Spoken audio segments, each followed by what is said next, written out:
Ukrainian forces have for the first time destroyed a Russian TOS-1A Solntsepyok on Russian territory. We will talk about this with Julian Röpcke, senior political editor at BILD. Julian, glad to see you and thank you for joining us. Hello. Let's start with next news. On the night of February 3rd, Russia carried out a combined strike against Ukraine using air and ground-launched missiles of various types, as well as attack UAVs. According to the Ukrainian Air Force, 521 aerial attack assets were recorded. How would you assess the effectiveness of Ukrainians' air defense during this large-scale combined night attack? Yeah, well, first, I think it was one of the hardest attacks ever when it comes to cruise missiles and missiles. Russia used more than 30 cruise missiles and more than 30 missiles, ballistic missiles, which is, I think, the absolute top. And unfortunately, this is, as I also said on X, this is the end of all dreams when it comes to the collapse of the Russian economy. It's just fantasy, and it's unfortunately fantasy by those who are either not willing or not willing to support Ukraine more and give more to Ukraine. I mean, we have heard so many things from Western leaders over the past years, like, well, they are still not willing to negotiate and we have to increase the pressure on Russia. And what we saw last night, I think, was unfortunately a very strong reminder that the Russian war economy is getting stronger and stronger, not weaker. It's producing more missiles. It also has the networks right now to North Korea, to Iran, to Belarus, to other countries, to acquire the parts, especially to China, of course, also to get even more deadly and get more weapons. And at the same time, Ukraine is struggling for each and every air defense missile. We know that all these Ukrainian means cannot be used against ballistic missiles. They need to be from the West. So I think it's just a fight against windmills, a struggle uphill. Ukraine cannot win because Russia is getting stronger, unfortunately, when it comes to these strategic means. As Russia increases its use of ballistic weapons, Ukraine must strengthen systems capable of intercepting them and, crucially, ensure an adequate supply of interceptor missiles. Ukrainians' partners need to be fully aware of this. In particular, missiles such as the Ha-22, while technically classified as cruise missiles, fly along a ballistic trajectory. Which air defense systems and interceptor missiles does Ukraine need to effectively counter modern ballistic threats, including the Ha-22 and other cruise missiles flying on ballistic trajectories? It's Patriot or something else? Yes, absolutely. I mean, it's NASAMS, it's Patriot, it's these systems. I think some of Italy and France also, they are building in combination. But again, all these missiles need to be supplied. And we heard Mark Rutte today in the Parliament, or shortly after, he was saying that 75% of the Patriot missiles are acquired via the Pearl program, which means they're acquired from the United States in these very crucial times while the United States is not providing anything to Ukraine itself. I mean, it all shows you how crucial the American support would be and how hard it is for Ukraine and for its partners to have this stopover, you can say, in Europe, because they first have to be paid, you know, the contracts have to be signed, they have to be given to European partners, then they have to be transferred to Ukraine via European countries. This all takes weeks and months, and also it's very expensive, of course. And we heard that 100% of the other missiles were supplied via the Pearl program. So these are other systems. Of course, I mean, you have IRIS-T systems from Germany, and they are built with German missiles. Unfortunately, it's very few missiles, as far as I know. These missiles are, I think it's less than 20 per month, which are given to Ukraine, not because we don't want to give more, but we just do not produce more. So you can see when it comes to air defense missiles, everything is dependent. These missiles are coming from America. The only ones which are not coming from America is IRIS-T from Germany. And unfortunately, as far as I know, we are giving Ukraine around 20 per month, which is a very small number. But it's not because we don't want to give more, it's because we cannot give more, we don't produce more. So everyone is dependent on America in a time that Donald Trump is president there and unfortunately stopped every direct support and also every free support to the free democratic nation of Ukraine. Russia also employed Zircon missiles. Military expert Röpcke notes that Russia launches a limited number of Zircon missiles against Ukraine in order to refine certain parameters and make them more accurate and lethal. The Zircon is a relatively new missile for Russia, and despite significant investment, it is still far from ideal at launch, isn't it? To what extent do these launches after the tactical situation for Ukrainians' air defense? I think it comes all together. You cannot see any missile by itself and isolate it. You have to see that the number of the total number is important. We've also seen that many were launched from Crimea, others were launched from Bryansk, others were launched from the occupied parts. So that's the idea. It's just the idea to overwhelm the Ukrainian air defense. They know if they shoot one of these missiles or two, even if they're very modern, let's put it this way, they cannot be from North Korea 60 years ago, or they can be from Russia just built this year. If they shoot any single of them, it's very likely that Ukraine will stop them. At the same time, if you shoot altogether, as you said in the beginning, more than 500 projectiles, among them more than 60 cruise missiles and missiles, you just overwhelm your enemy. And of course, if they have different properties when it comes to the altitude they're flying, when it comes to the trajectory, so the ballistic properties they're having, then it's more likely to overwhelm Ukraine, which is what happened last night. If you listen to DTEC and others, there were some hits again. I don't know how far they were with the repairing of these thermal power plants, but they were hit again, and probably these ice cold will remain, which shows you the real intention of Russia, which is total terror. Julian, what impact might the Russian strike have on the forthcoming negotiations in Abu Dhabi, in your opinion? Yes, I think President Zelensky said that they will adjust according to this, whatever this might be. I mean, if you ask me, I'm saying it's just everything they're doing there in these negotiations is just to win time for Russia anyway. So I don't think there's any real sense behind these negotiations. I mean, Russia said that they will not shoot at energy infrastructure until, I think, February 1st. On February 2nd in the night, they started shooting again. So I think they're very serious in destroying the Ukrainian network and in keeping Ukraine as cold as possible. Of course, the intention remains the same for many years. They want to pressure the population, to then pressure the government to give up Donbass and to have a capitulation or surrender at the front line. This is not working so far. I mean, honestly, we have to say that the number of Ukrainians supporting some sort of negotiated peace and even withdrawal from Donbass is increasing, but it's far beyond 50%. It's not that high. So I think the Ukrainian government, despite all this Russian pressure on this population, still can rely on the support of the Ukrainian people, which maybe do not want to fight at the front line. You see these scenes now and then, but which supports the Ukrainian army and keep defending the country and not surrendering to the Russian demands.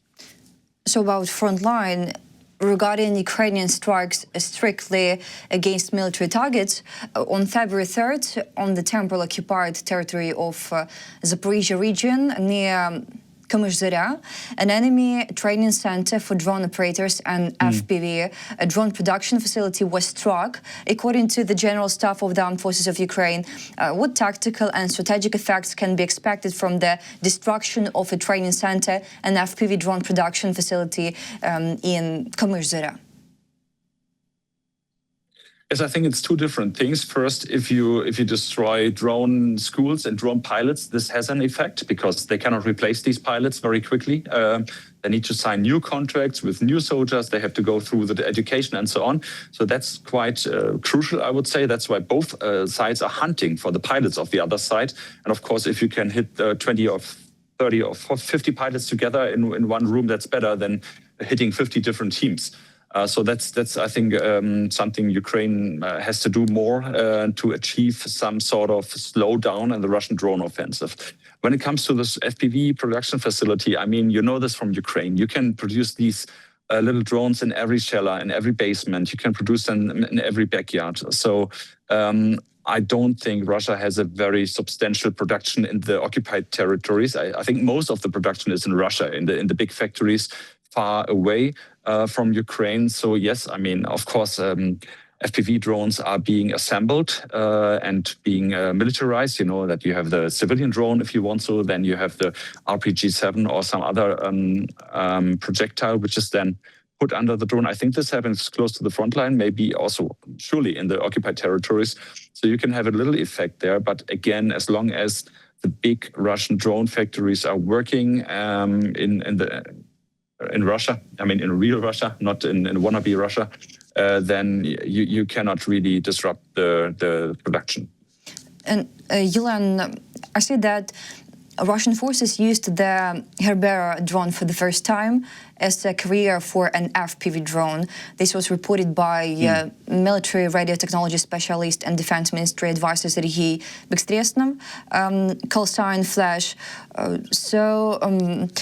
What specific risks do FPV drones launched from Röpcke drones pose to critical infrastructure, military targets, and not only? Yes, it's a very big threat. I mean, I have seen this video recently of an attack of a HIMARS on a HIMARS system from Ukraine with a fiber wire drone. And this was 65 kilometers from the front line in the corner of Kharkiv and Donetsk Oblast.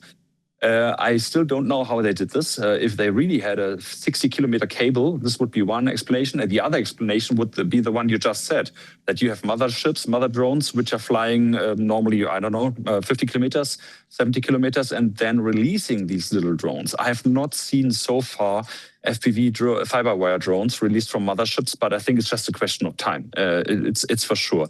And we have seen this in the past, not with Röpcke, I think, but with Olha drones. They had up to, I think, 4 little FPV drones around them. And again, if they can start them and have the fiber wire cable between the FPV drone and the Olha or the Röpcke, this will give them an intense extension of their range. You know, fiber wire drones or optical guided drones are more precise and easier to navigate and also immune to jamming. So if you can release them, let's say from 20, 30, 50 kilometers behind the front line, I mean, this puts all your mid-range systems in range, in threat. So this is a big threat to, let's say, HIMARS, a big threat to air defense systems, a big threat to maybe Panzerhaubitze or other 155 millimeter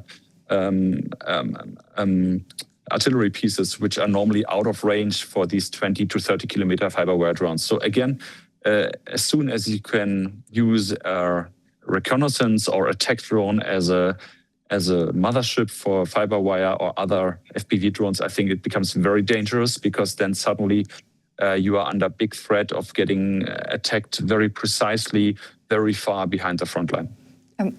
SpaceX implements countermeasures against the use of Starlink on Russian UAVs.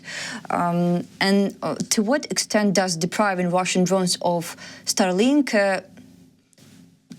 connectivity limit their operational capabilities? How effective, in your opinion, are SpaceX countermeasures in disrupting Russian UAV operations that rely on Starlink communications? Yes, this was a very, very good move, I would say, by the Ukrainian Ministry of Defense in coordination with Elon Musk or with his company, SpaceX. I mean, you could see this from this drone. I think Italmas BM-35 was one of them. Olha was another one, which was having the Starlink. You know this probably from your own internet. Starlink is very stable. It's very reliable. It's possible to not just steer, so navigate a drone far behind the front line. It's also possible to see live what the drone is seeing. So this was really dangerous.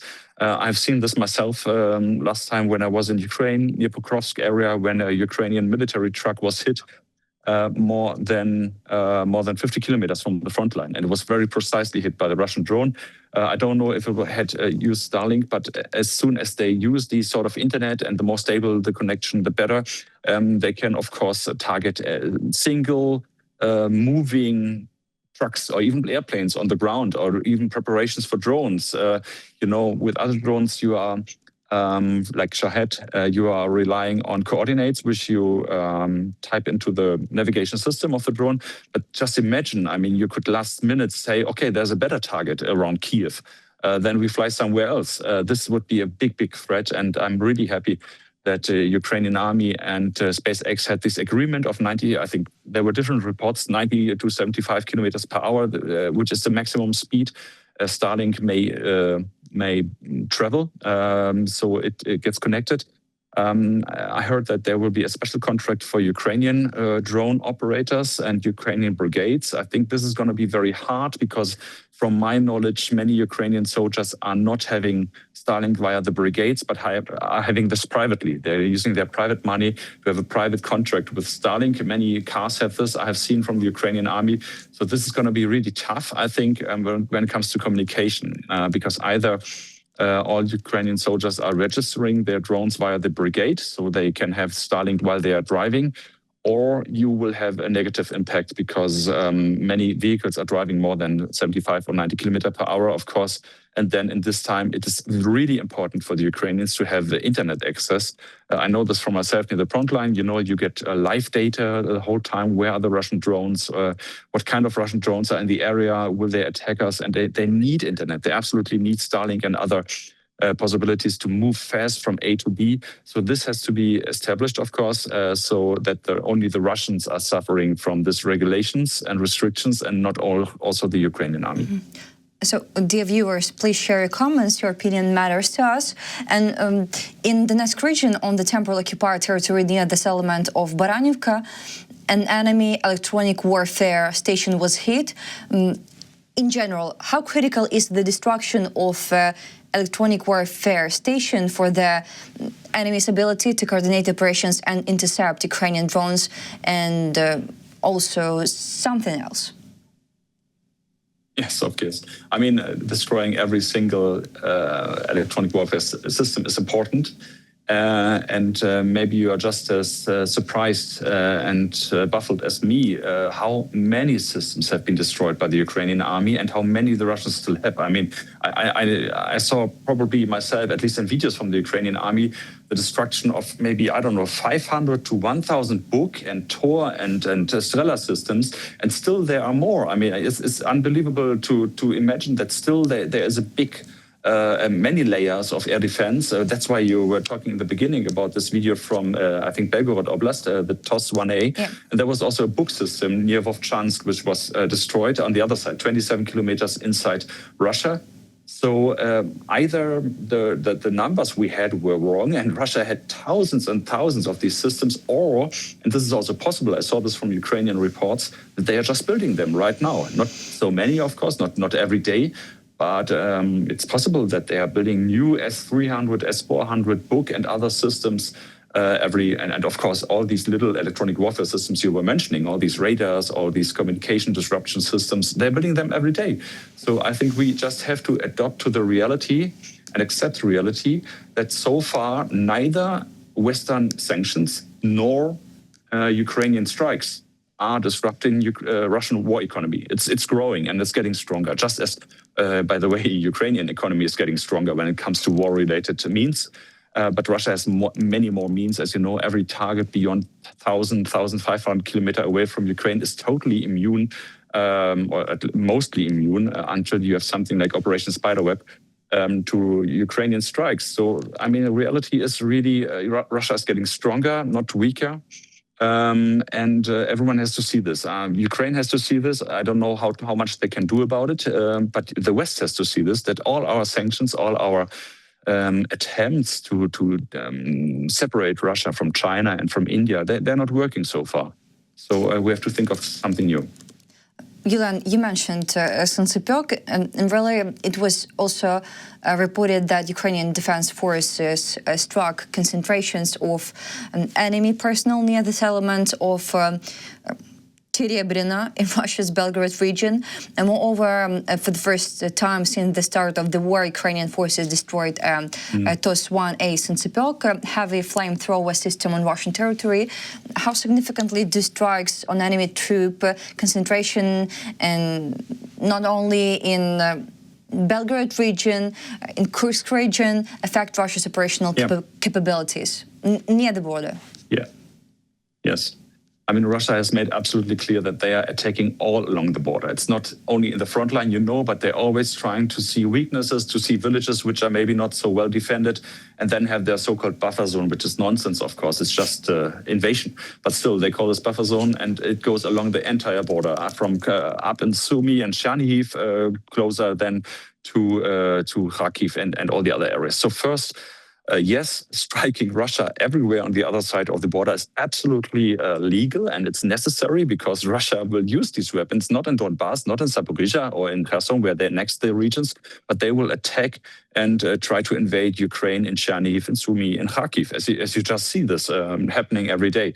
So I think that's the first thing. So you have to be very vigilant, and you have to destroy and attack the Russians wherever they are, not when they are crossing into Ukrainian territory. Second thing I think interesting is that they use these TOS-1A more in Russia than in Ukraine right now. I know they have some of them still in Zaporizhia operating, but it's interesting that they seem to be a little afraid of using them in Ukraine and rather have them in Russia because they think it's safer. Third thing, of course, their range is very limited. I think it's 15 kilometers is the maximum. And from what I saw from the other video, from the book video, it looks like a Shark drone from the Ukrainian army was doing the observation, which can easily fly 50 kilometers into the enemy territory. So that's, again, a good thing. I mean, it's very good that Ukraine has its eyes open over Russian territory where the Russians are preparing for the next assaults. Last but not least, you were asking how significant this is. I mean, we have seen this whole Kursk offensive. We have seen the Ukrainian army there occupying several dozens of villages and even one little town, Sucha. Yes, I mean, we're finding some Russian resources in this area, which hopefully were not used in this time in Donbass, Kharkiv, Zaporizhia, Kherson, and elsewhere. But still, I mean, from a strategic point of view, if you look at the whole war, it didn't have much of an effect, I would say. It slowed down the Russians. It killed many Russian soldiers on Russian soil, which is important for Ukraine. But it did not change the war, and it did not collapse Russia or anything like this. So it's important to destroy these units wherever they are. But I think the strategic impact will be very limited. The Leopard 2 tank of the 155th Brigade destroyed the remaining Russian infantry that had taken cover on the eastern outskirts of Hryshino near Pokrovsk after a failed mechanized assault. The 7th Corps reports. How would you assess the overall tactical situation around Pokrovsk following recent Ukrainian operations? Well, the good news first. I think Hryshino and Röpcke are still partially held by Ukraine. So they were able to slow down or even stop the Russians there. I also said this in my show just 2 hours ago, that if you see all these Russian videos of so many soldiers in Hryshino, but then a week later you don't see any flag hoisting there and you don't have any reports of them there, it seems like they were all killed. And that's for Ukraine a good thing to defend these areas. I think we saw Russian soldiers in the center of Hryshino. They were coming along the little lakes there. There's a number of lakes. They were following the lakes and they were going into Hryshino and were in the center. Again, we did not see anything of this right now, so we have to accept the reality that they will probably be all killed there.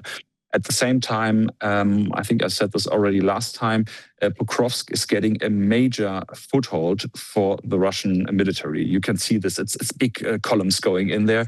It's like almost traffic jam there when the Ukrainians are striking the logistics of the Russians. It's like 10 little cars and quads and Lada, Niva and all these vehicles behind each other. So yes, Pokrovsk is unfortunately turning into a big fortress for the Russians because Ukraine just has no means to counterattack. They can strike little individual units, but they cannot wipe out the city. They have no weapons for this. I mean, the empty city, it's only full of Russian soldiers right now. I think 99% of the population were fleeing or were killed by the Russians.